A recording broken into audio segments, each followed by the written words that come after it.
And these are the ones you say, you claim that you love, you care for. But what is the gamble there?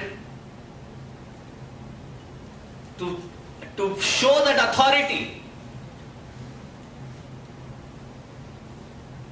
So now the other person is also waiting. And then we have beautiful, sentences in English. Every dog has its day. Today is yours. It becomes like a challenge. Finding that weak moment of the other person so that I grab the opportunity to rub it in.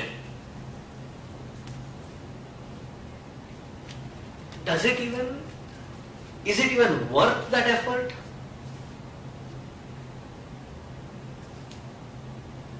And then the equations change, the chemistry changes in that relation. Why? You are now constantly the equation of one-upmanship. I'm better than you, you are always wrong.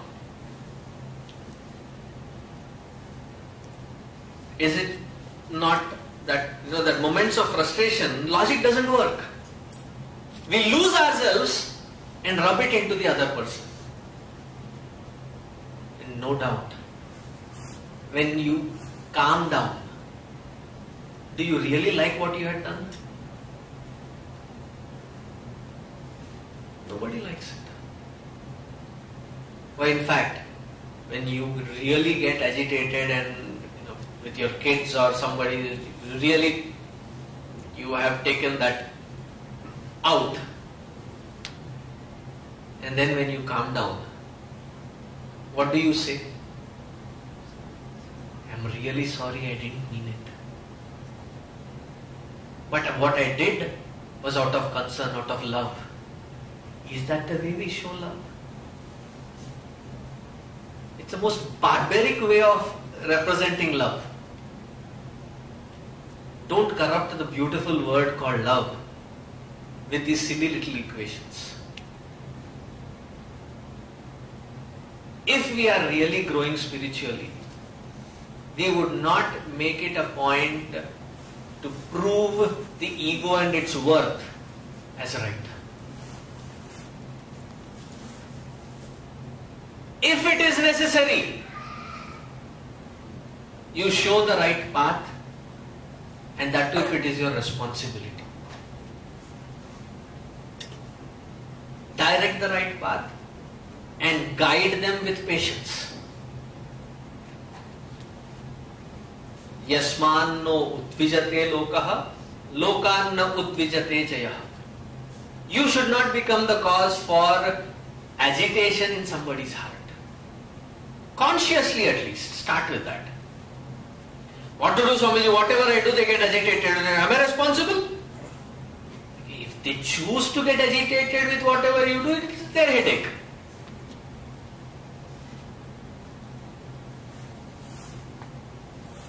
But are you doing something consciously to agitate someone? Stop that. If you are really growing into that texture of a true devotee, it would become a natural process of expression. That you would not rub or hurt somebody consciously. Kaya, Vacha, Manasa. At all three levels of our technique. And then he says, this we have discussed earlier, but he is grouping it together and he says, Harsha, Amarsha, Bhaya, Udvegaha, Muktaha. There are no fears in such an individual. What is the fear? What is the cause of the fear? My own insecurity is the cause. Nothing else can be the cause.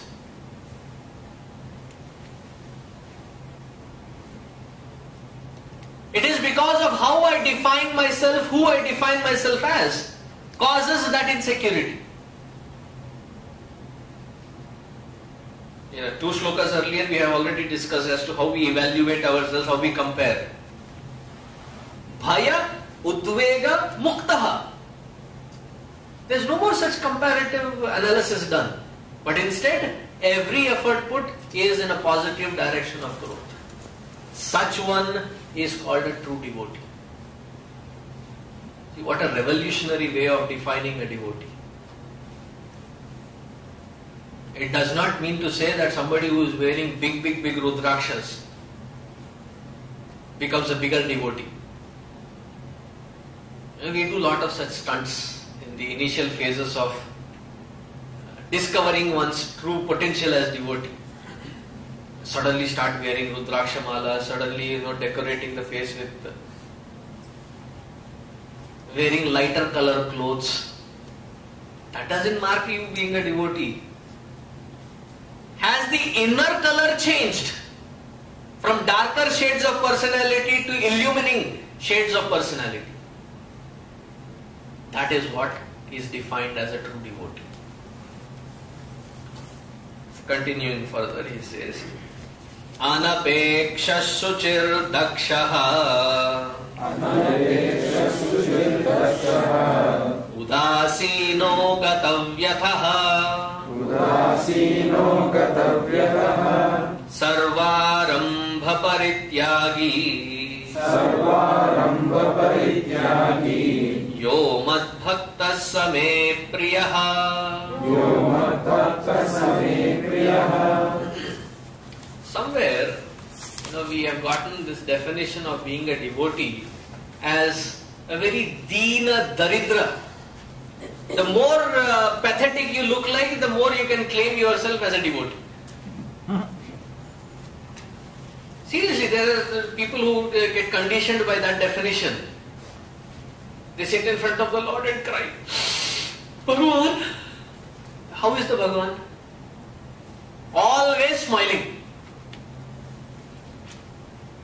Meditating on that Bhagavan to be a true devotee, why do you have to cry?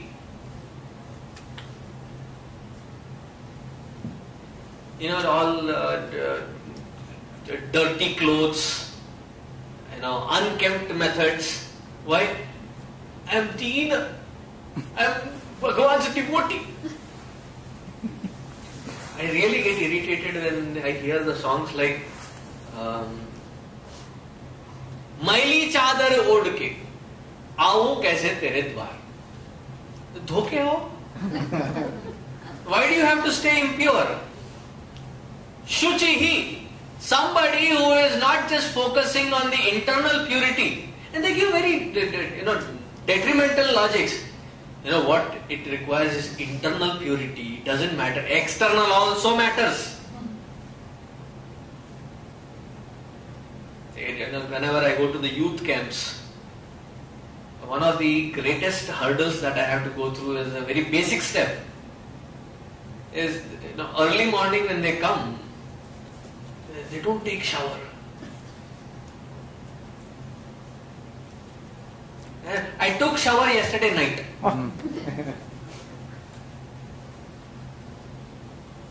See, you start the day with freshness.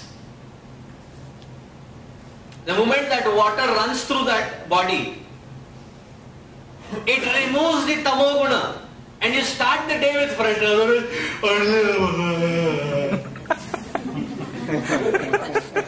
And then you need to jump start the day, kick start the day with buckets and buckets of caffeine.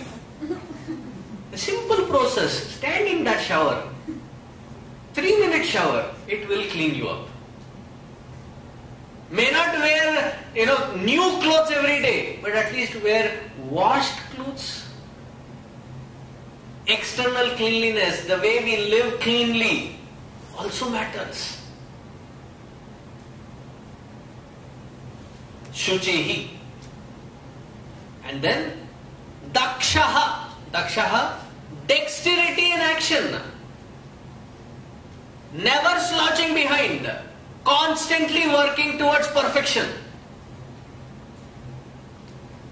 And we have to constantly watch ourselves. Nobody can watch for ourselves.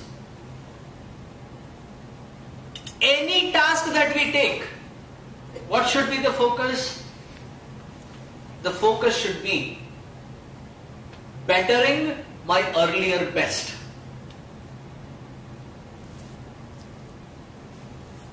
Otherwise our attitude is, chalta hai. Chale chhe.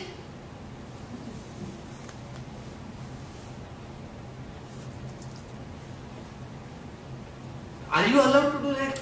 Everything is okay. It's okay.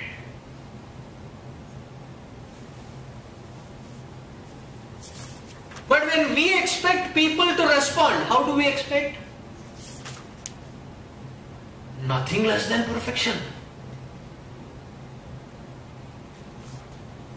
Our expectation from our children, do we expect anything less than perfection? Tell me the truth. No, we don't expect anything less than perfection. When we expect from our spouses, do we expect anything less than perfection? No. Otherwise, try it. Spouses can try it. Whoever is cooking at the family. Chalta hai, one day little more salt, one day no salt, one day little spicy, one day no spicy. Why? I just felt like it. Instead of putting a pinch of salt, I took a little. Just like that. Chalta hai. No, we don't accept such chalta hai quality. Then why should you excuse yourself with that kind of a pathetic mode?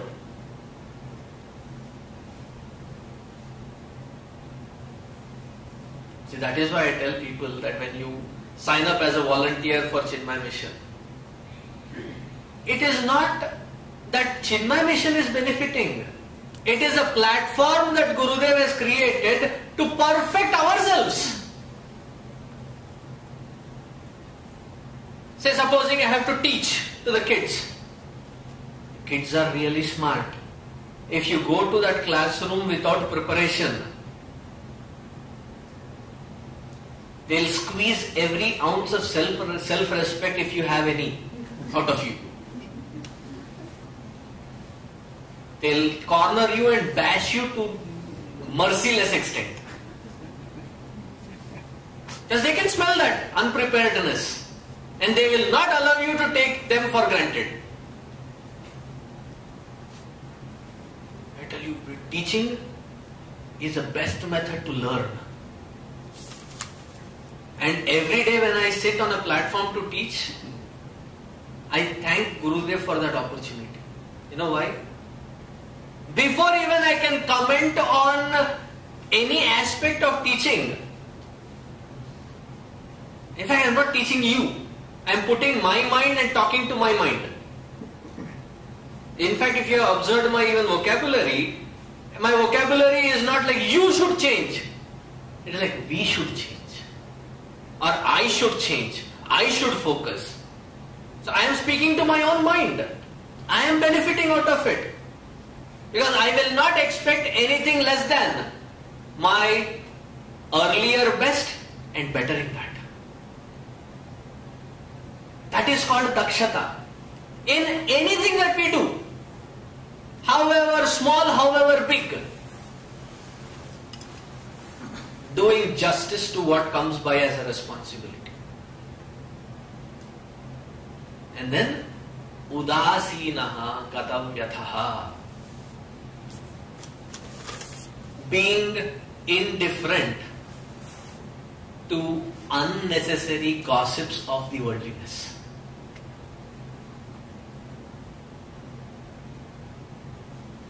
As I said, somebody brings a piece of gossip. I ask them 3 questions. What is the first question? Is it truthful? I don't know. Stop. You don't need to share that. I am not merciless. Does it benefit me? By you sharing that piece of information to me, does it benefit me? Maybe not. Okay, let me not be selfish. Does it benefit you? No. Then shut up.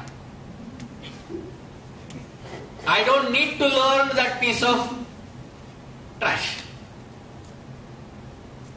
It's a piece of junk. But somehow we have that taste for gossip. What are you discussing? How does it matter? Let them discuss. If it is a piece of information that you need to know, it will come to you. Even if you don't want to know, it will come to you.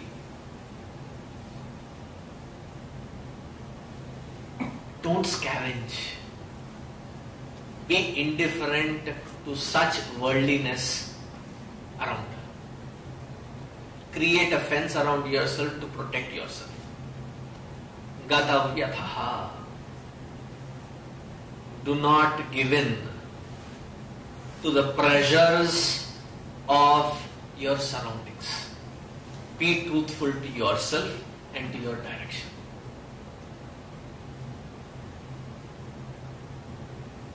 Just because all those whom you are working with have a 4-bedroom house, you don't need to have a 4-bedroom house if you don't need it. Somewhere the status symbol. We are always going and interacting. How will it be? Be confident as to who you are. You are not defined by what you have, but you are defined by what you are. And those who are not confident about being who they are the ones who would show it with the externalities. I am my car, I am my house, I am my assets, I am the brand of the clothes that I wear. Once I was in Delhi, one of my friends wanted to buy a iron. And he was very specific. He wanted to buy this Philips brand. So we asked one of our friends there, he said, can you take us to a store? And he took us to Chor Bazaar. Are you aware of Chor Bazaar? It's the international market there. You ask for anything, it is available. So that particular shop, which was famous for the iron manufacturing. So this fellow was looking very... There was a Sardar. Okay. He looked at him, what are you searching for? He said, I'm searching for a Philips iron. They said, pick anyone. Okay, I'll make it Philips for you.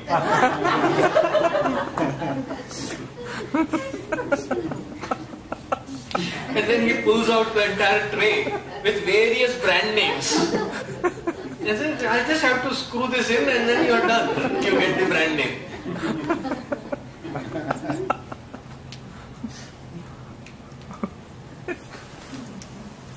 And we are so sucked up with this kind of brands. Because that seems to be defining us. That is not what defines me.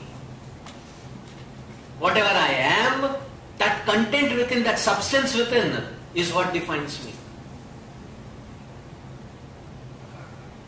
See, as a political issue, I may have my differences with the standpoints of different things that Gandhiji has done.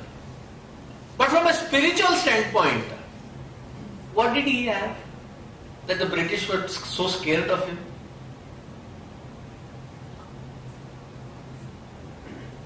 Where did that confidence come from? It was not in the clothes that he was wearing. Just because he was meeting a British ambassador or a British queen, he did not tuck himself into suits or anything. He went in the same cloth. He went in the same costume.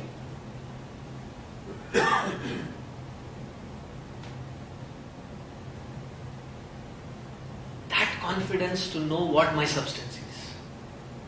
Gathav yatha. Sarvarambha parityagi yo madbhaktas same priyaha. If you are not responsible for something, stop butting your head unnecessarily. If I were you, you are not. Take a hike. Get lost. That is what you need to say to yourself when you are trying to butt into somebody's life.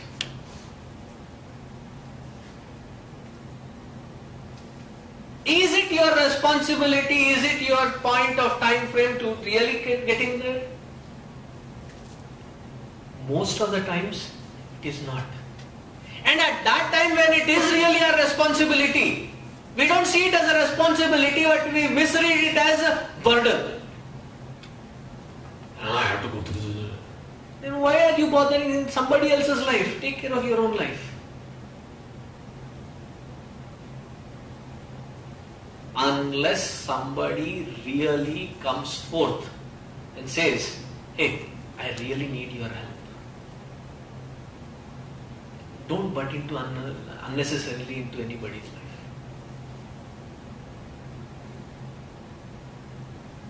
Are you getting the difference? It is not about not helping others, but it is about thrusting yourself on others unnecessarily.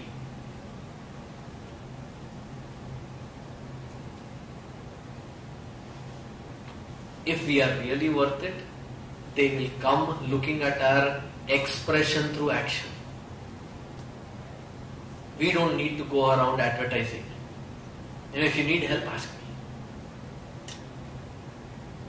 Of my 20 years experience of traveling to different places, talking this, whenever in a place I have something very urgent, important to be accomplished, I have learned, the best person to reach out to help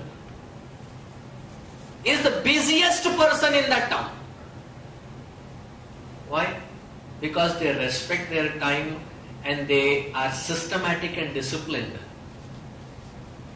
And they value their time. They value their effort. Those who are not accomplishing their own life, though they have their time, do you think they will spare any time for you? They will never. In spite of their busy schedule, these are the people who will really step up and say, you know what, I can squeeze in this 5 minutes, I will be able to help. But unless asked for, don't interfere in others' lives. What is happening?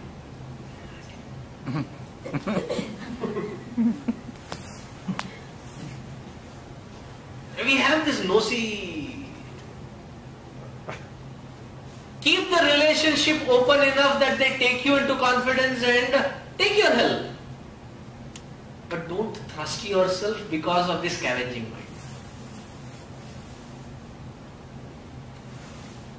Sarvaramba parityagi yo mat bhakta same priya. 17th shloka. Yo na hrishyati na dveshti. Yo na hrishyati na dveshti. Na shochati na kankshati. Na shochati na kankshati. Shubha shubha parityagi. Shubha shubha parityagi. Bhaktimanya same priyaha. Bhaktimanya same priyaha. This is another beautiful texture of a devotee. The one who understands each experience for what it is worth, does not get carried away unnecessarily.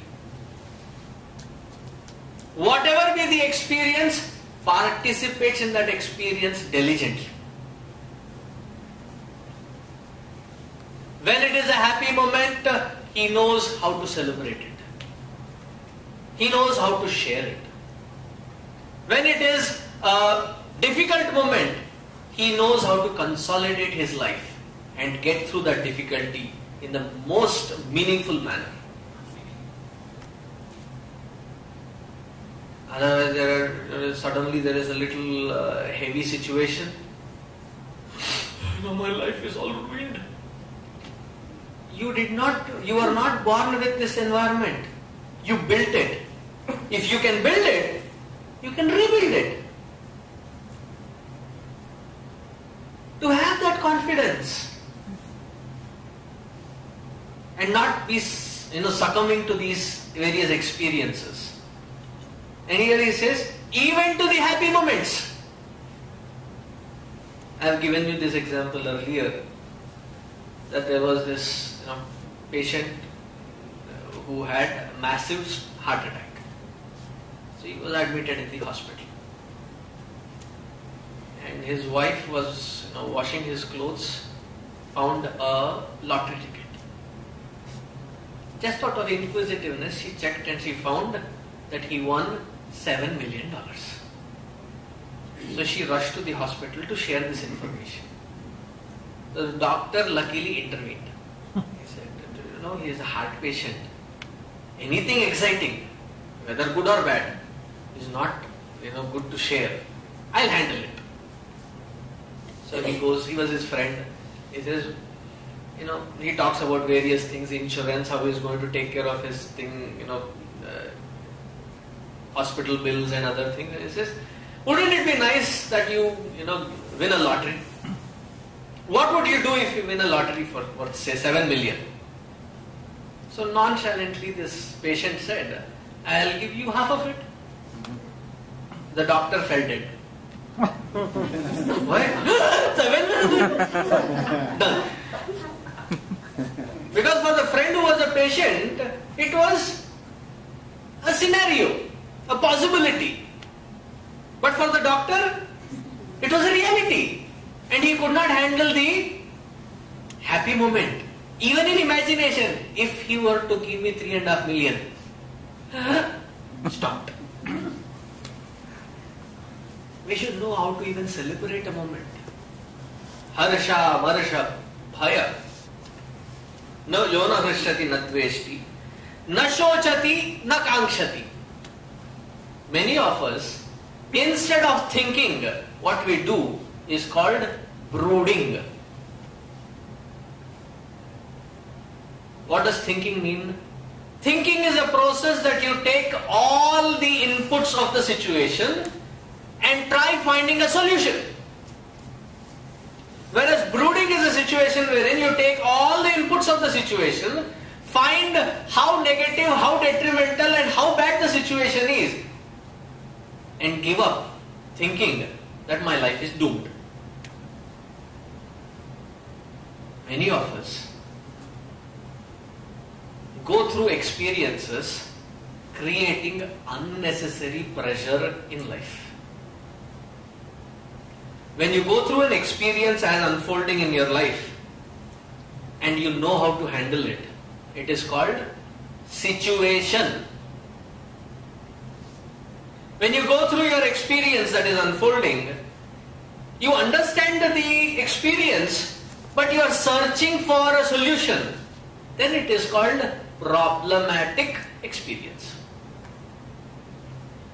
When you go through an experience, you don't have a clue as to what that experience is, and you don't know what the solution is, then that experience is called crisis. Now whether to make that experience a situation, a problem or a crisis, who holds the key? Is it that experience or you? Na shochati. This person knows how to think. So he has given up worrying and he has started thinking.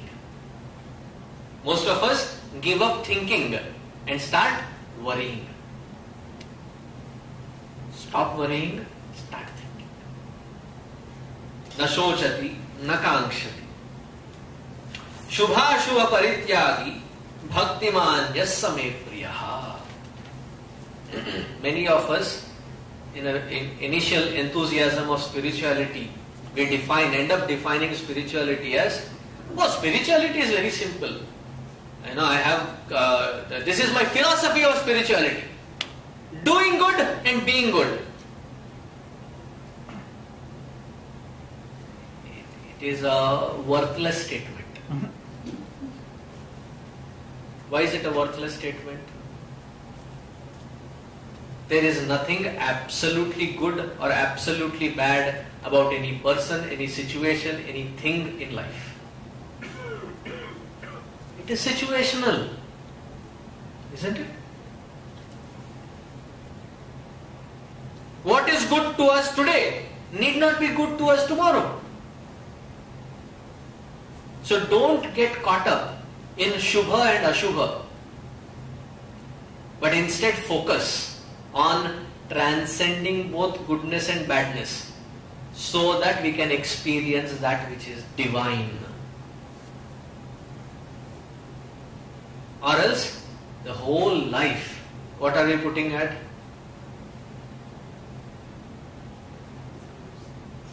A miserable, pathetic little show to pretend as if I am good and to cover up that which I am essentially, which is bad. The entire life goes by only in that. Constantly putting on makeup. I'm not talking of a physical makeup, I'm talking of a mental makeup. Why was the moron applying lipstick on his forehead? Because he was trying to make up his mind.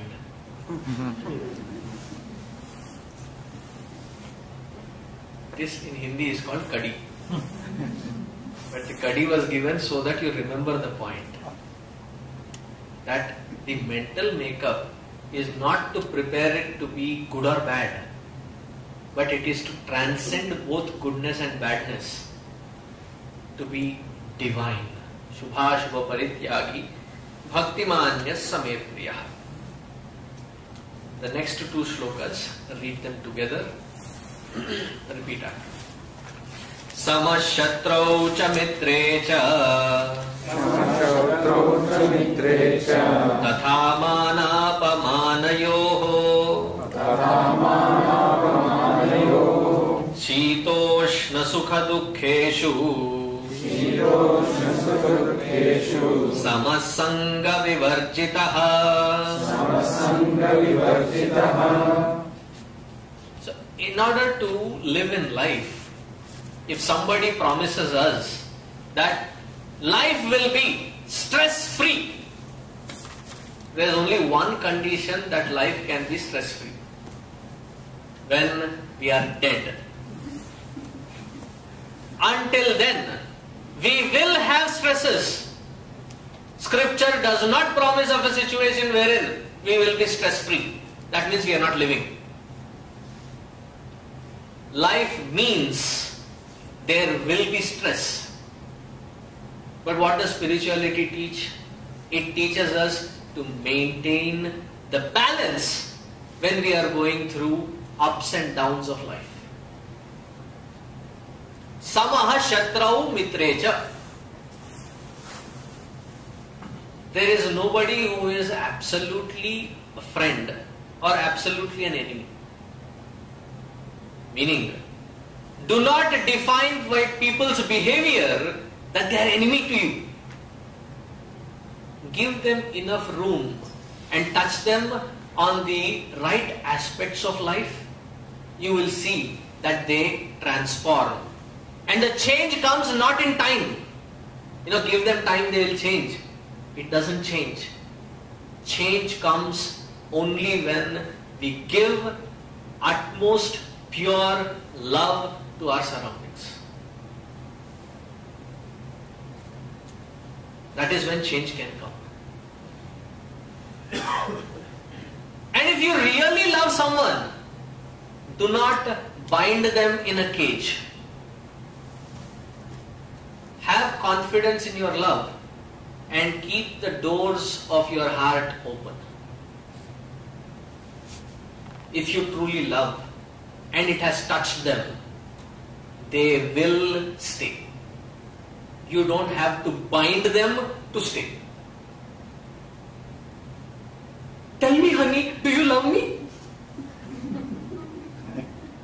Yearly once, monthly once, what is that? It's coming. Valentine's Day, engagement day, the marriage day, birthday. Constantly recognizing and revisiting. You love me now? Begging for love is not called love.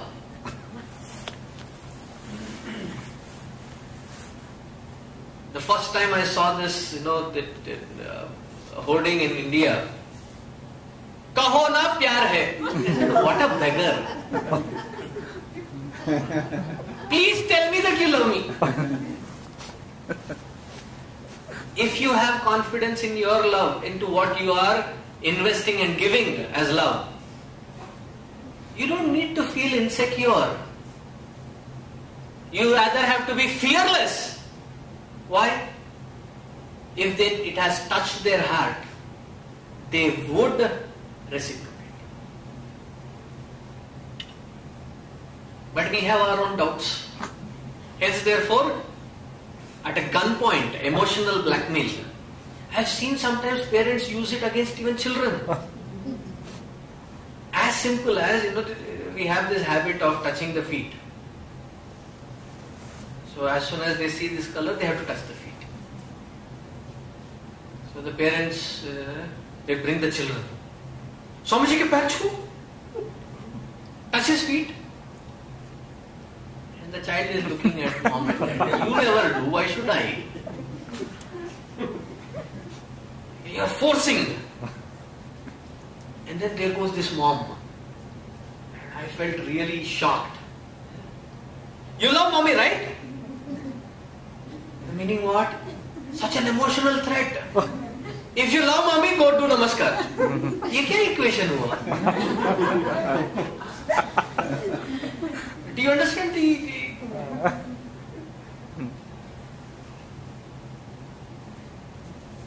thank God the child has not understood the equation. Loving you and touching his feet has got nothing to do with it. Comes back arguing, don't have anything to say there. Samashatrau cha mitre cha tatha mana